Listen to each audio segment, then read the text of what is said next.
la tanda de los debates de candidatos presidenciales. Vamos a hablar un poco sobre esto y sobre las recientes encuestas que han sido publicadas. Tenemos ya conectado a Fernando Tuesta, quien es politólogo por la Pontificia Universidad Católica del Perú. Señor Tuesta, ¿cómo está? Muy buenas tardes.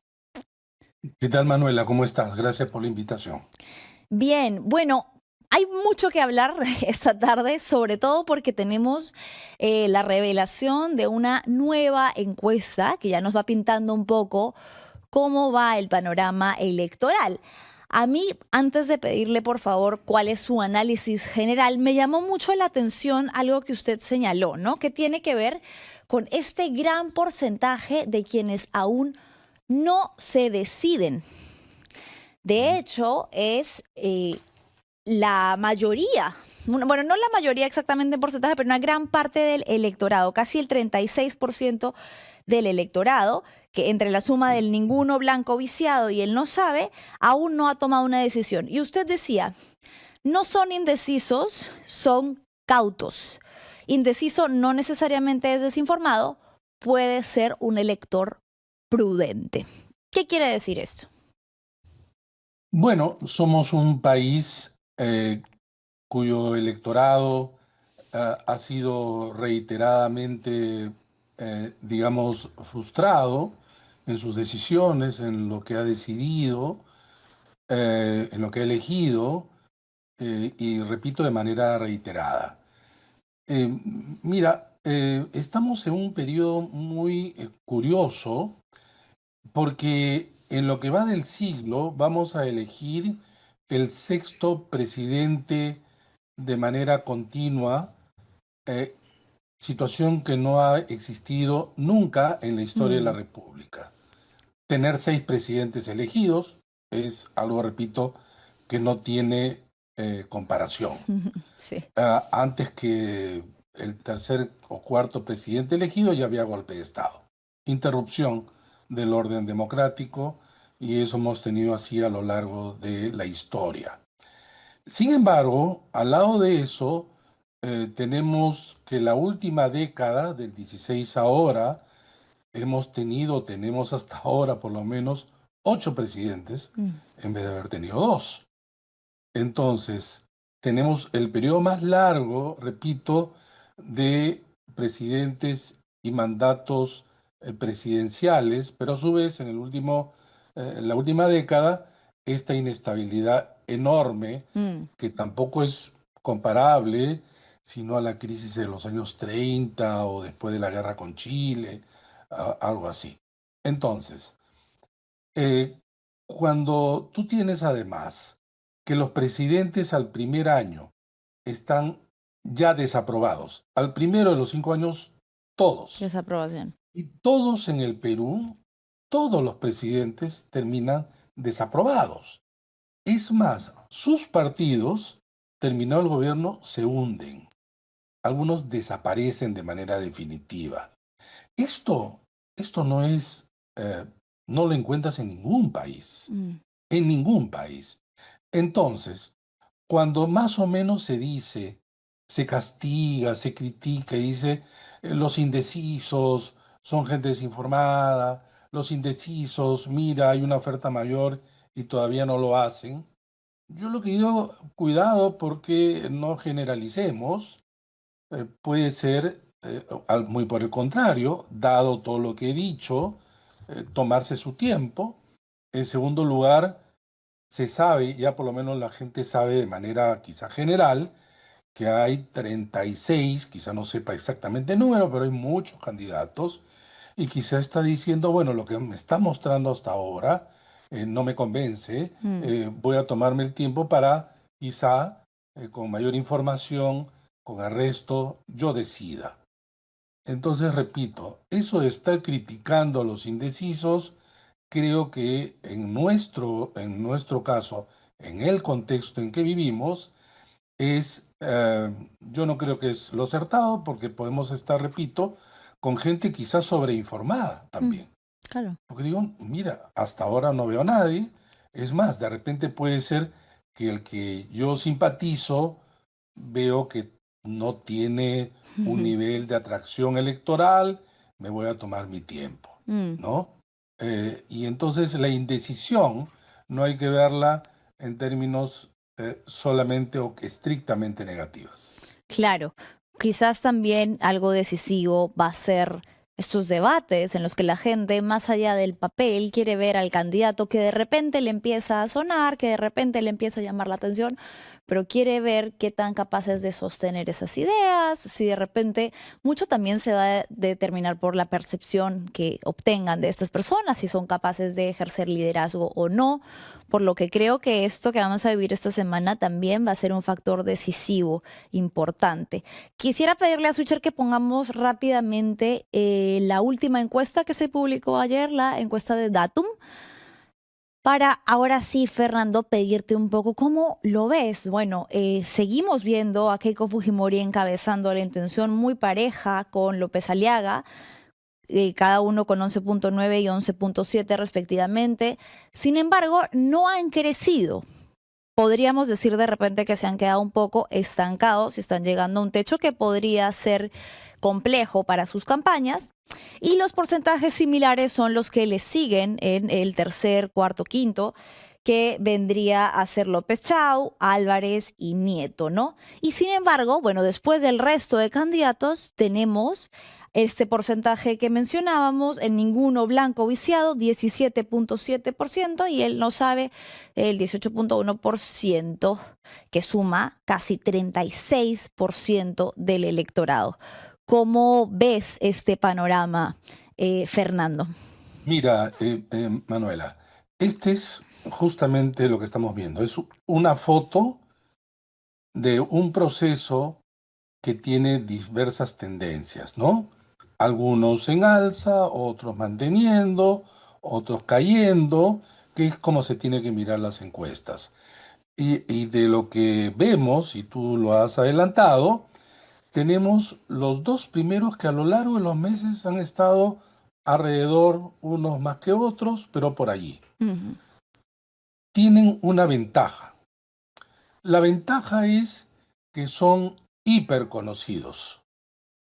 Tú preguntas por ellos y casi todos los conoces. Creo que ellos y César Acuña en tercer lugar son los más conocidos. Ujú. Y esa es una ventaja porque nadie vota por quien no conoce. Esa es una De primera acuerdo. ventaja. Una segunda ventaja porque tienen recursos, muchos recursos. A eso también se le suma Acuña. Recursos privados, gente que está apostando por ellos y financiando, y recursos públicos, porque sus partidos, y en general los que están en el Congreso, modificaron la norma para que el financiamiento público también pueda ser utilizado en campaña. Con lo que tú tienes que de los 38 partidos, 10 se benefician de recursos públicos y el resto, 28 no, lo cual está configurando una elección desigual, porque repito, ellos sí pueden utilizar y el resto no. En otros países lo que se hace es tener un financiamiento que se llama financiamiento de campaña y corresponde a todos los que están compitiendo, porque si no tú abres una brecha, repito, en quienes tienen recursos y quienes no lo tienen. Ujú.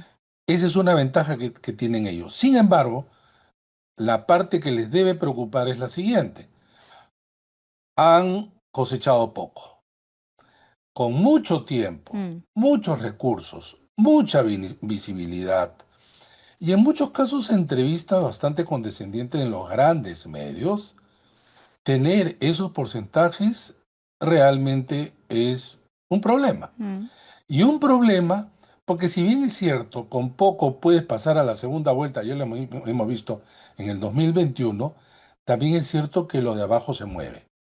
Y se está moviendo más o menos así.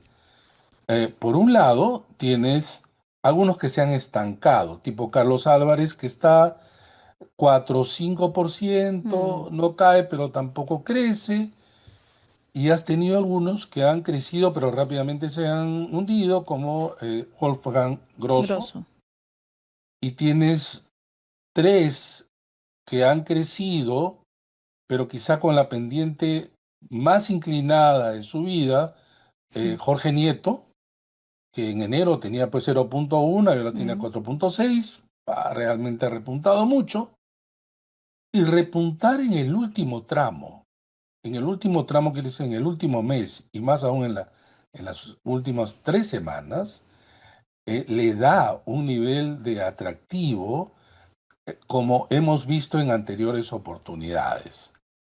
El crecimiento de López Chao también es importante, pero es un crecimiento lento que puede llegar a no ser tan impactante porque tienes ya el 12 de abril muy cerca. mm, Y el caso de Sánchez es como si se hubiera detenido, ¿no?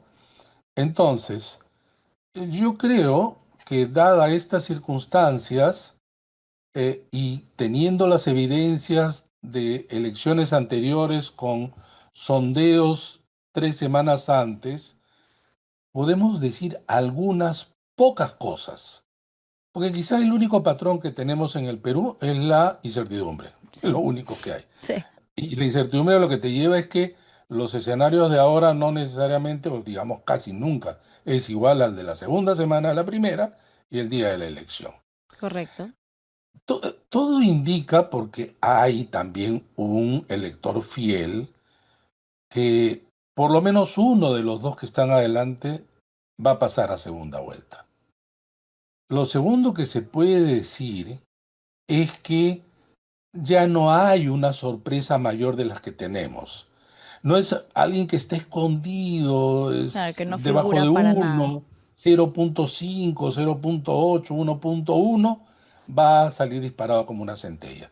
Mm, Ni Pedro Castillo en el 2021, ni Alberto Fujimori en el año 90, que son los más claros que salieron en el último momento, un mes antes ya tenía un porcentaje, en el caso de Castillo, ya un mes antes 3%.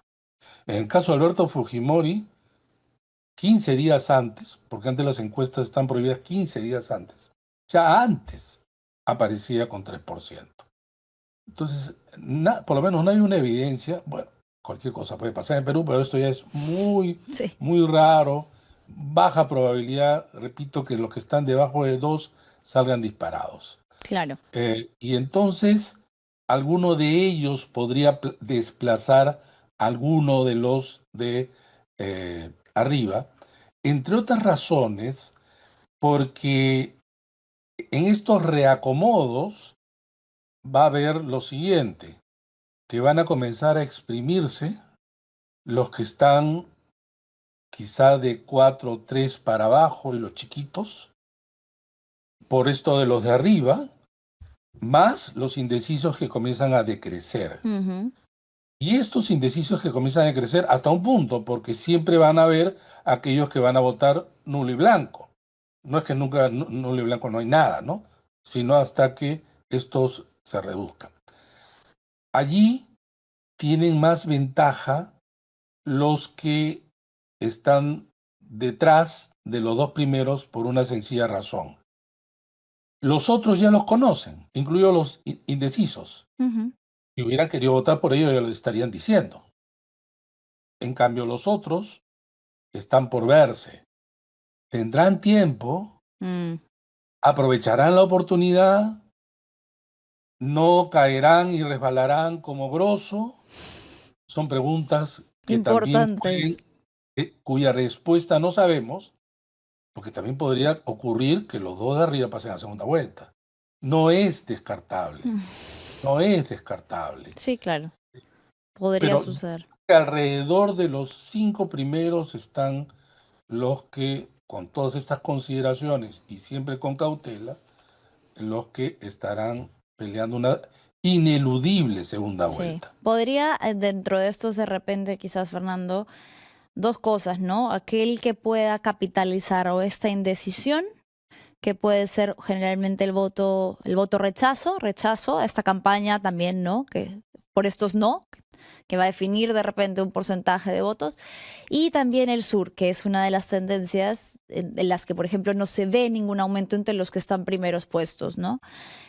Fernando, quería hacerte una pregunta sobre ante esta situación de indecisión, vamos a ver rápidamente cuáles van a ser las tandas de los debates de esta semana para que la audiencia pueda estar informada. Hoy, Ujú. lunes 23 de marzo, empiezan y el primer tema es seguridad ciudadana. Creo que es uno de los más importantes y los que más le preocupa al electorado, saber qué propuestas tienen sus candidatos para esta crisis de inseguridad que vivimos. Y bueno, estamos viendo ahí de qué manera se va a dividir. Va a estar Pérez Tello contra José Luna, después en la terna López Chau contra Lescano y Álvarez, Popio Olivera en la tercera con Wolfgang Grosso, César Acuña, y en la cuarta Williams con López Aliaga y Alex González. Después me parece que pasan un segundo tema. A ver, Ujú. sí, integridad pública y lucha contra la corrupción, y varían un poco las ternas, ¿no? Quisiera si le puedes explicar un poco al electorado, a la ciudadanía, cómo va a hacer el debate, por qué se organiza de esta manera, por qué van cambiando, y quizás de repente algunos consejos para quienes lo van a sintonizar hoy, a qué estar muy atentos y cómo aprovechar al máximo esos minutos que va a tener cada uno de los candidatos para hablarle a la ciudadanía. Bueno, los debates presidenciales en realidad se crearon en la historia para la televisión, en 1960 en Estados Unidos. Y eran dos. Y entonces era realmente un debate, una confrontación. Era mucho más sencillo. Y en realidad, en el fondo, realmente tenemos debate en la segunda vuelta porque son dos. Claro, Desde hace algunos años el número ha crecido y se ha mucho. tenido que dividir porque, como lo organiza el Jurado Nacional de Elecciones, no puede excluir a nadie. Mm. Antes, cuando no lo hacía el Jurado Nacional de Elecciones, y lo hacían, digamos, los particulares y los medios, podían decir, mira, yo quiero simplemente a los 5 primeros que aparecen en las encuestas. Y nadie le podía decir nada. Ahora, siendo una entidad pública y un organismo electoral, tiene que invitar a todos. Pero los 36 no pueden estar, pues, No, en tres un horas o desastre. algo así. Y entonces lo que han tenido que hacer es dividir en 3 semanas. ¿Cómo han dividido? Todo lo que van a ver ustedes es acuerdo de los partidos. Ok. El Jurado Nacional de Elecciones lo que hace es dar su experiencia y quien coordina todo, pero todo lo acuerdan los partidos. Todo se hace con el consentimiento de los partidos y todo es por sorteo. Por ejemplo, vamos a tener en principio 9 cada día. Eh, ahora vamos a tener, digamos, 8 porque, perdón, uno menos por la muerte de Napoleón Becerra, Correcto. ¿no? Entonces, cada día se ha dividido todos entre 3 y dentro de los 3, a su vez, grupos de 3 que se van rotando según el tema. Entonces, tenemos este tema, seguridad ciudadana y lucha contra la criminalidad. Acá tenemos los 12 primeros divididos en 4 grupos de 3.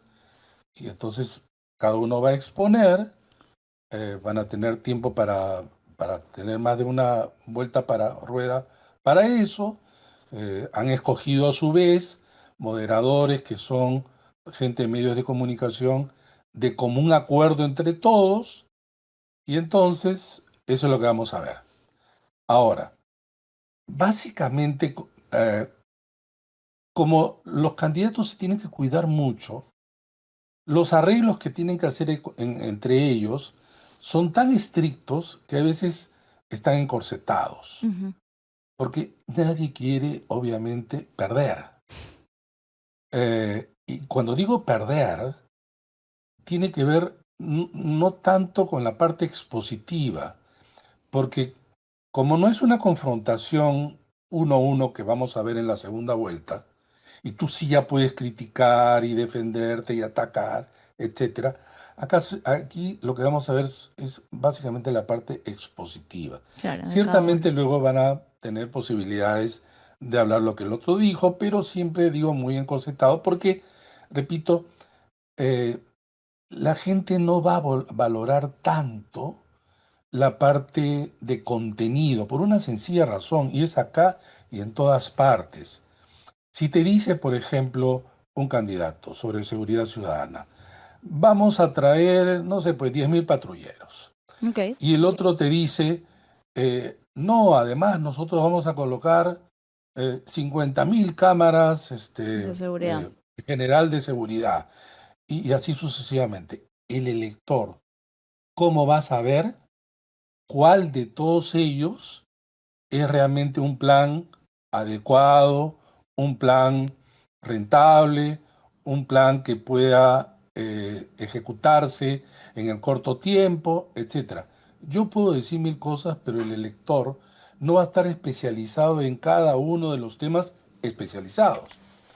Entonces, ¿qué es lo que realmente impacta en los debates si impacta alguno? Es lo que tú transmites. Mm, sí, Si yo percepción. transmito que lo que me estás diciendo, yo te crea confianza, tú lo que me estás transmitiendo, de repente es empatía, lo que tú me estás transmitiendo es que tú ves ahí una persona en cual yo digo, sí, yo creo que esta persona, a quien de Confiable. repente ya escuchaba una vez, mira, parece tener algo interesante dentro de mi conocimiento en promedio, pues evidentemente bajo por las especialidades que se van a dar. Claro. Pero además de eso, acá hay un tema que es siempre una lógica, una cierta expectativa previo al debate, el debate y Y post. postdebate.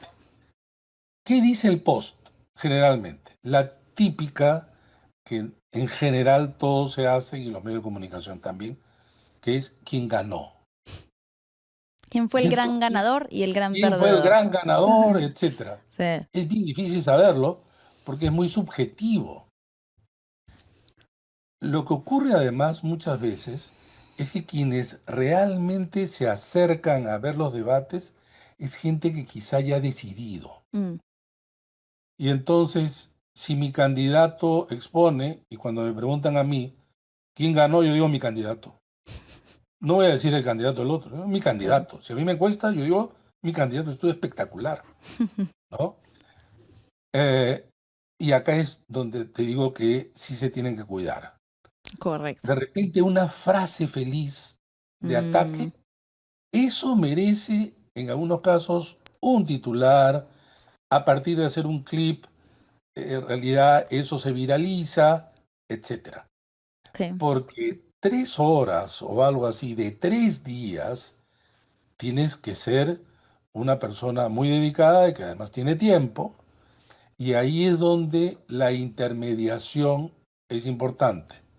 La intermediación de los medios, de los influencers, de los que opinan, a su vez de seguro además que muchos candidatos tienen ya organizados sus digamos, maquinarias en redes sociales para hacer también ellos sus propios clips y que se distribuyan y tratar, además de, esto va a ser también una competencia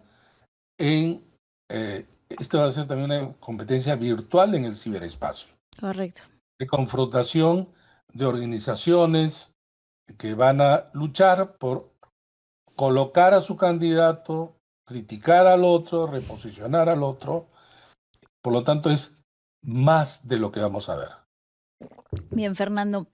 Te agradezco muchísimo, ¿verdad? He tomado un poco de tiempo de esta tarde. En esta previa electoral, creo que lo que está en juego esta semana es importante, ojalá la ciudadanía lo tome como tal.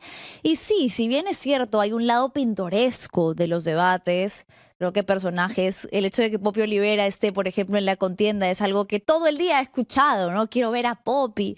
Y creo que está ligado un poco a eso que tú señalas, ¿no? La gente va a analizar lo que percibe de cada uno de los candidatos, si lo percibe incisivo, si lo percibe pechador, por decirlo así como en lenguaje cristiano, de que sabe defenderse por sí mismo o si tiene liderazgo o no, etcétera. Es algo muy subjetivo. Sin embargo, no deja de ser importante el que todos estén presentes y ver de qué manera tratan de concretar eso que en muchas hojas de planes de gobierno es un poco más difícil de llegar a la ciudadanía. Claro. Muchísimas gracias, Fernando, y No, gracias bueno, a ti, no, Manuela. nos Hasta estaremos otra oportunidad. ojalá viendo en lo que resta de la contienda. ¿Cómo no?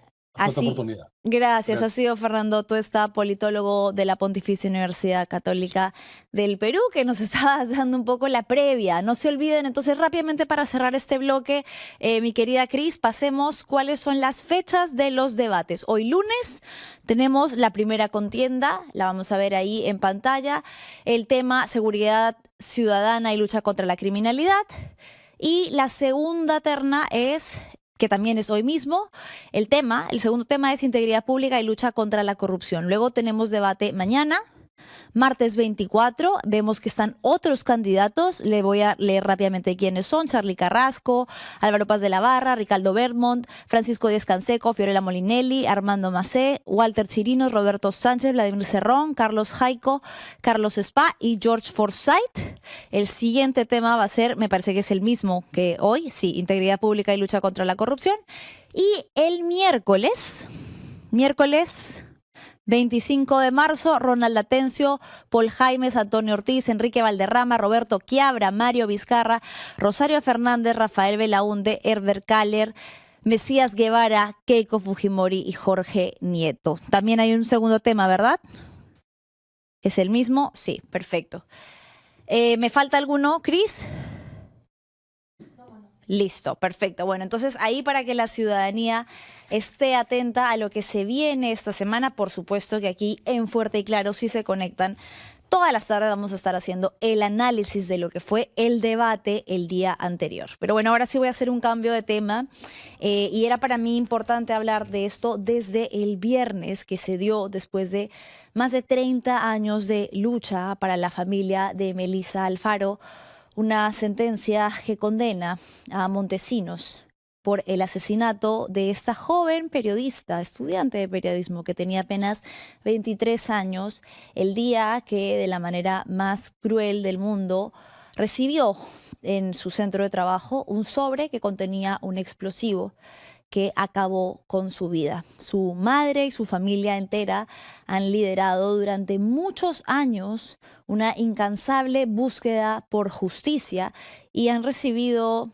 de cierta manera, ¿no?, un fallo por fin, pero que no les deja del todo con la satisfacción de haber alcanzado para su ser querido reparación, ¿no? En breves vamos a estar con Igor Alfaro, quien es el hermano de Melissa, con quien vamos a poder hablar sobre esto que ha sucedido y sobre los más de 30 años que llevan buscando justicia para Melissa Alfaro. Ya regresamos.